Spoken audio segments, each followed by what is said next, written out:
ತುಮಕೂರು ಜಿಲ್ಲೆ ಮಧುಗಿರಿ ತಾಲೂಕಿನ ತಾಲೂಕು ಕಚೇರಿ ಮುಂದೆ ವಿಚಿತ್ರ ಪ್ರತಿಭಟನೆ.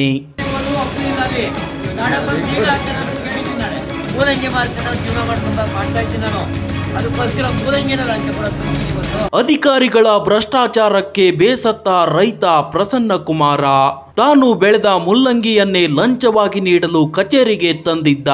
ತನ್ನ ಜಮೀನಿಗೆ ರಸ್ತೆ ಮಾಡಿಕೊಡಲು 2 ವರ್ಷಗಳಿಂದ ಅರ್ಜಿ ನೀಡಿದ್ದರೂ ಕೂಡ ಕೆಲಸವಾಗಿಲ್ಲ ಎಂದು ಆರೋಪಿಸಿದ್ದಾರೆ. ಲೋಕಾಯುಕ್ತ ಕೋರ್ಟ್ 1 ತಿಂಗಳಲ್ಲಿ ರಸ್ತೆ ನಿರ್ಮಿಸಲು ಆದೇಶ ಮಾಡಿದ್ದರೂ ಕೂಡ 2 ತಿಂಗಳು ಕಳೆದರೂ ಅಧಿಕಾರಿಗಳು ಕ್ರಮ ಕೈಗೊಂಡಿಲ್ಲ.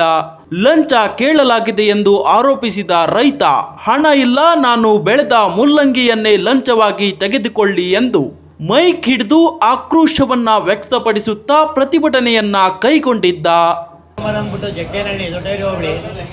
ನನ್ನ ಜಮೀನಿಗೆ ದಾರಿ ಬಿಡಿಸ್ಕೊಡಿ ಅಂದ್ಬಿಟ್ಟು 2 ವರ್ಷದಿಂದ ಲೋಕಾಯುಕ್ತರಿಗೆಲ್ಲ ಅರ್ಜಿ ಹಾಕಿ ಎಲ್ಲ ಮಾಡಿ ಇದು ಮಾಡಿದ್ರೆ ಇದುವರೆಗೂ ದಾರಿ ಬಿಡಿಸ್ಕೊಟ್ಟಿಲ್ಲ. ಹೊಸ ದಾರಿ ಮಾಡ್ಕೊಡಿದ್ರೆ ಅದು ಮಾಡ್ಕೊಡ್ತಾ ಇಲ್ಲ, ಒತ್ತುವರಿ ಮಾಡೋದು ಬಿಡಿಸ್ಕೊಡಿದ್ರು ಬಿಡಿಸ್ಕೊಡ್ತಾ ಇಲ್ಲ. ನಮ್ಮ ಅಧಿಕಾರಿಗಳಿಗೆ ತಹಸೀಲ್ದಾರರು ಸುಮ್ಮನೆ ನಮ್ಮ ಎದುರುಗಡೆ ಹೋಗಿ ಮಾಡಿಕೊಡ್ರಿ ಅಂತಾರೆ. ಮನೆ ಲೋಕಾಯುಕ್ತರು ಬಂದೆ ಅವರೇ ಹೇಳಿದ್ದಾರೆ ಮಾಡಿಕೊಡಿ ಹೋಗಿ, 1 ತಿಂಗಳು ಟೈಮ್ ಕೊಟ್ಟು ಹೋಗಿದ್ದಾರೆ. 2 ತಿಂಗಳಾಯಿತು, ಇಲ್ಲಿವರೆಗೆ ಯಾರೂ ಬಂದಿಲ್ಲ. ನಾನಿವತ್ತು ಅದೇ ಕೆಲಸಕ್ಕೆ ಬಂದಿದ್ದೀನಿ. ಅಧಿಕಾರಿಗಳಿಗೆ ದುಡ್ಡು ಕೊಡೋಕೆ ದುಡ್ಡಿಲ್ಲ ನನ್ನ ಹತ್ರ. ಮೂಲಂಗಿ ಮಾರ್ಕೊಂಡು ಜೀವನ ಮಾಡ್ತಾ ಇದ್ದೀನಿ ನಾನು. ಅದಕ್ಕೋಸ್ಕರ ಮೂಲಂಗಿನ ಲಂಚ ಕೊಡೋಕೆ ಬಂದಿದ್ದೀನಿ ಇವತ್ತು.